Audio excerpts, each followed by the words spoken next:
Hello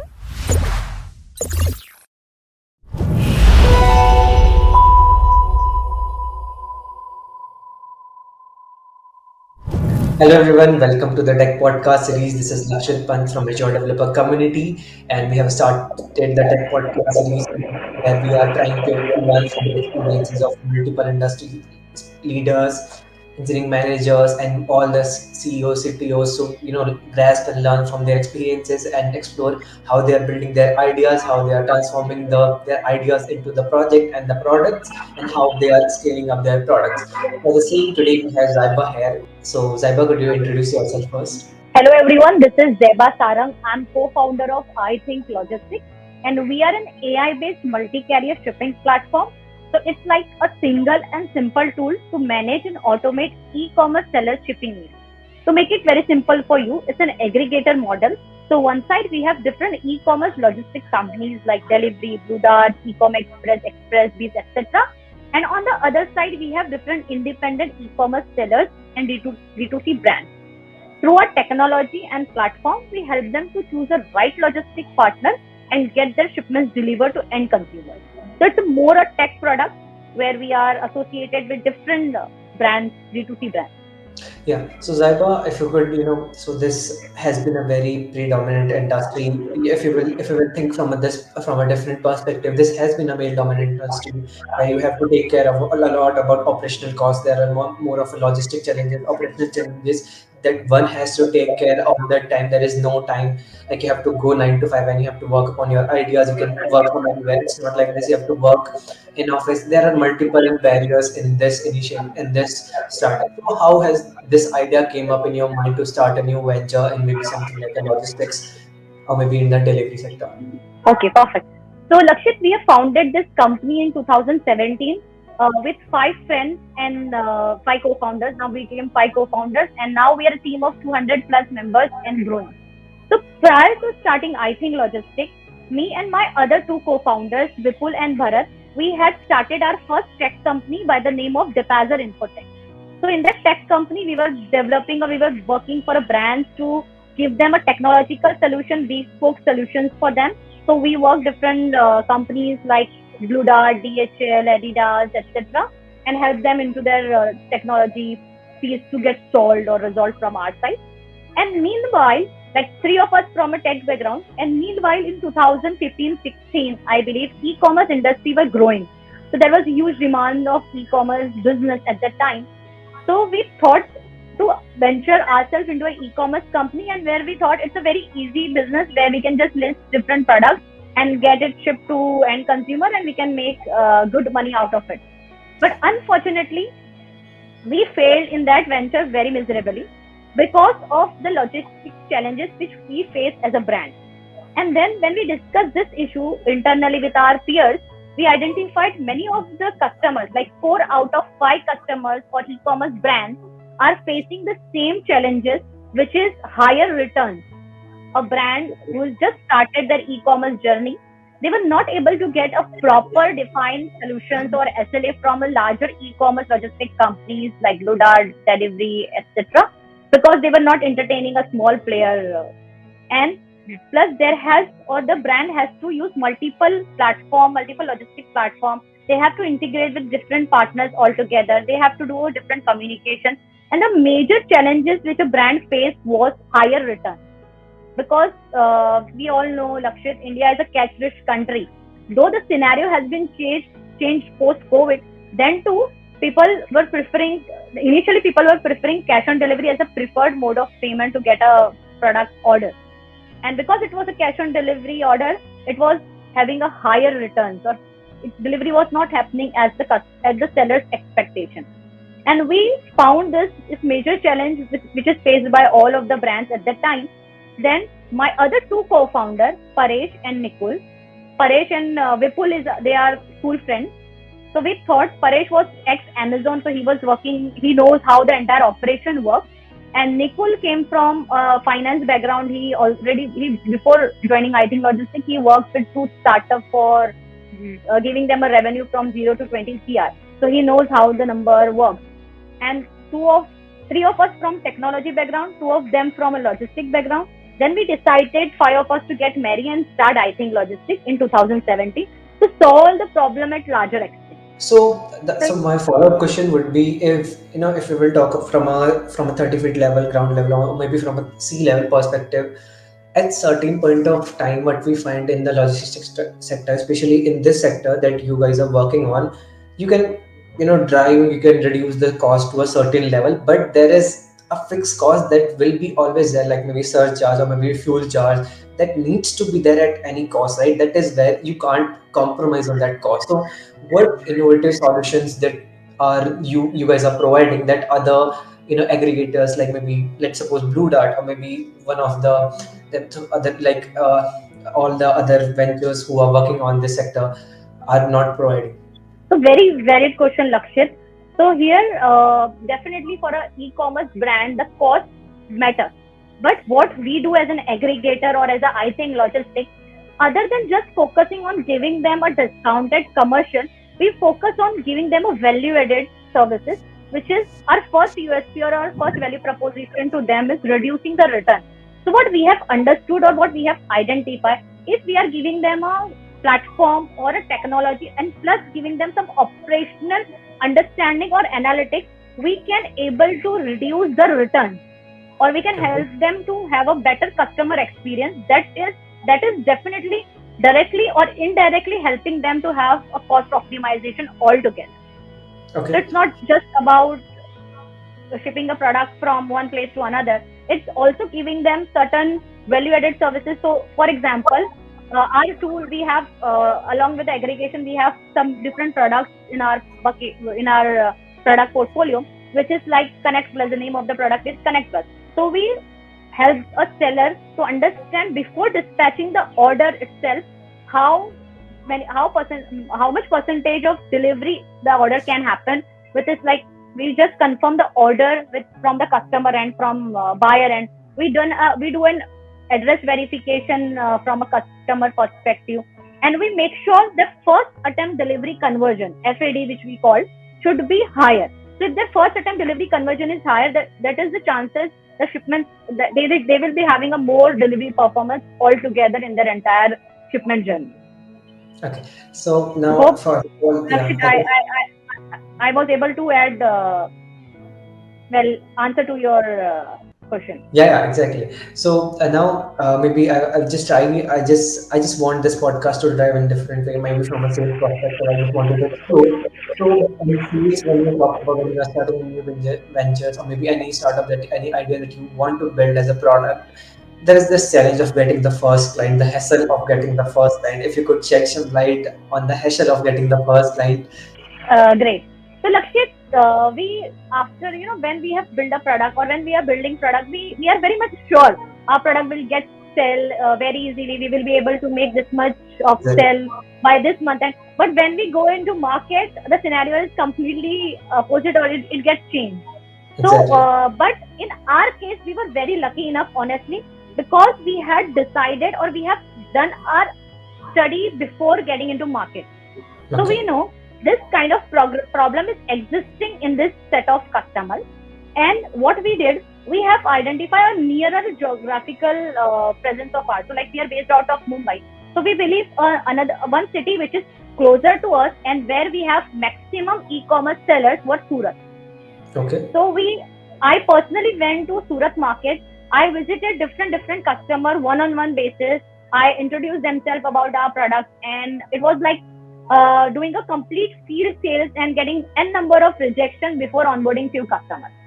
Okay. So Right. it was complete. I believe where we were into we were making our hand dirty by doing the actual work, reaching out to the customer, and in fact we were not aware how to approach them. So we were just getting into a complex where a number of e-commerce sellers were working. So we were visiting them, we were giving them about our product understanding, and there was many uh, rejection with regards to our presence because we were new in the market, and there were many people who were hesitating to get a logistic company or an aggregator where the COD amount, because in our business, cash on delivery or COD amount is getting handed over to us with Right. regard to seller. So they were very much concerned, like this company is new. What happened if they will run away with our cash? We will not be able to sustain. So they were having a very trust issue. But we went them, we personally met and helped them understand how the company has been doing and what can we give them a value added services, etc. And then we onboarded them altogether. So maybe, though we can really understand sales is an integral part of any business, but I guess the technology part that you have sorted it out, maybe also you have done a lots of surveys that you have already mentioned. Maybe what I believe, the tech part that you have built, the architecture that you have built, really helped you a lot in convincing the customers or maybe the clients to get on board and to start working with you. I just wanted to know, is there another strategy you have found most effective in closing deals or maybe acquiring new clients? Suppose you are working with n number of clients now, you want to expand, right? So what will be your mindset, how you can work with them, how you will convince them for new businesses? So we have a very good strategy which we call as success will theory. This is which we have internally decided and work upon, and then we gave it a name to that strategy. So what we do, we are currently a bootstrap company, and we were very much sure we will not burn any money to acquire a customer, or we will not give a discounted rate to get them just start shipping with us and burn our money altogether. So we were very much clear with our part to profit point. And on the other side, we had our successful theory, which we call it as. So now, for example, to run a machine, we need certain electricity, we need certain material, production material. So, for example, that is the overall cost to run that specific machine or a specific city. For us, in our case, Exactly. it was a city. Sorry. Exactly. Yeah, go ahead, go So ahead. in our case, it was a city. So, for example, to run a Surat city as overall profitability or overall project, so we know we need this much number of orders. We have this much team with us. Like for example, at the time when we were serving this customer, we were along with five co-founders. We were having a five team members with us. So total 10 members. So we have to understand if we have 10 people expenses, which is X lakh rupees per month, and we have to pay X lakh rupees expenses to different offerings like our service costs, our development costs, etc. So we have certain expense, and we have to generate this much of revenue plus profit. So we were very much clear to run this entire city. If we require 10 lakh rupees a month, we should generate at least 12 lakh rupees of revenue out of this city. We So have to generate that much of revenue. yeah, so maybe the customer relationship are the vital role for long-term success, right? Now, any idea that you employ to nurture these existing clients' relationship or maybe encourage repeat businesses now when you have already sorted out the business model, like this is the business model to convince a client. Now client is onboarded now, but what happens is in this market, I especially have seen this because if some new aggregator will come, they will maybe cut some cost, they will burn the investors money and they will cut some costs. So how do you ensure to stay upon to to nurture existing client relationship and encourage again that repeated business? Very valid question, Lakshit. So, what we believe, our currently our customer retention rate is very higher side.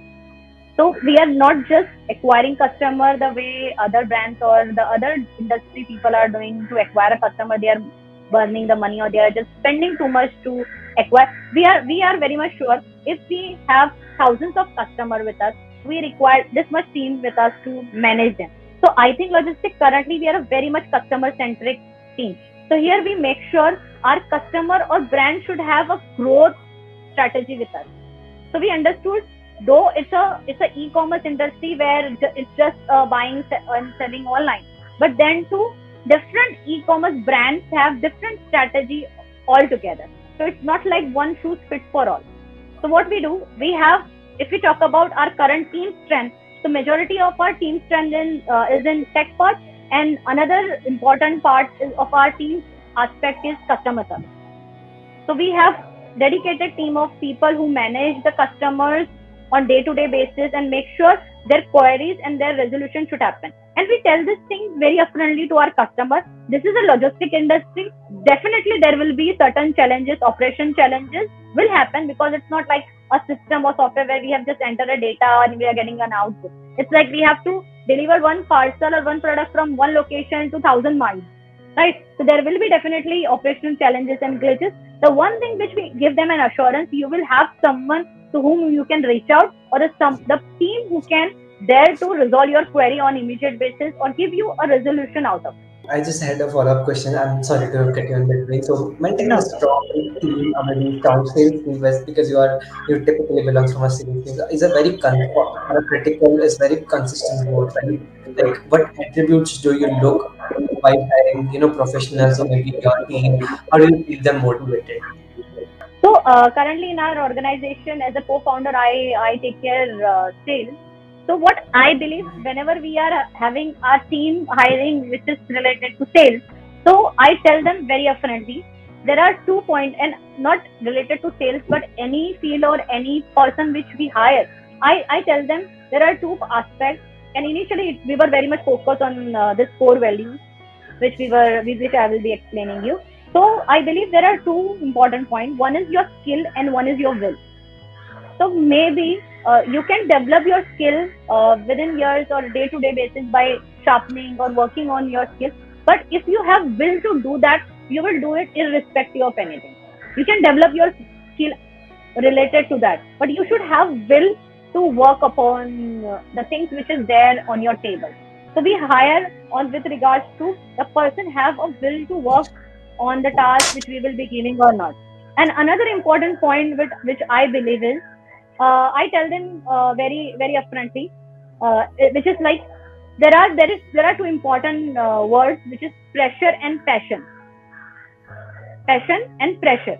So if you have Exactly. passion to do anything in your life, if you're a passionate salesperson, you don't require, you will not get any pressure from your peers or from the company to onboard a customer or to generate a business. You should have a passion to do whatever you are doing in your life, and if you are not doing with passion, definitely there will be a pressure upon you to get the things done. मतलब काम तो करना ही पड़ेगा, या तो आप pressure Exactly. से करो या तो आप पैशन से करो, वो आपको डिफाइन करना है या वो आपको चूज करना है कि आप कौन से वर्ड के साथ अपनी लाइफ को जीना चाहते हो.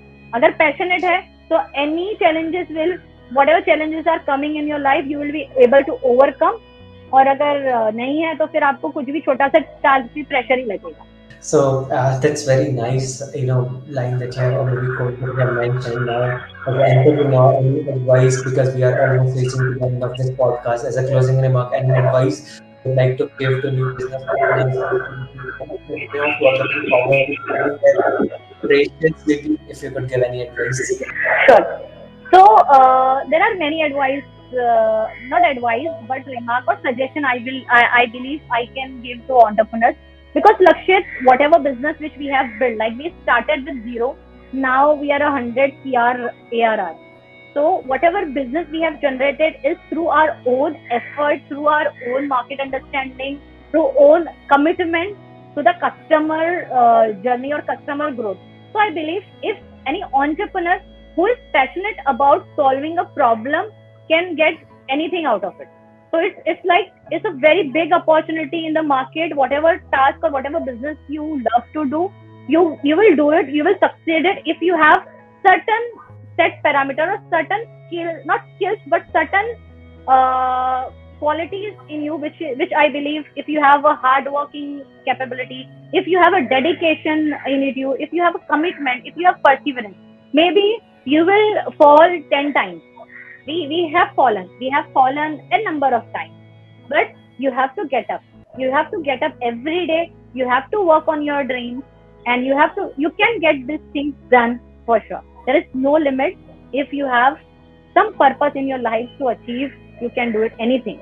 So just don't hesitate to walk out and ask for help as well, because there are many people who can definitely be your growth partner by giving you some guidelines, by giving you, by mentoring you, by helping you to solve a problem. So just go out, ask for help, share your vision, share your dream with them. There are a number of people in the universe who can hold your hand and get the things done for you.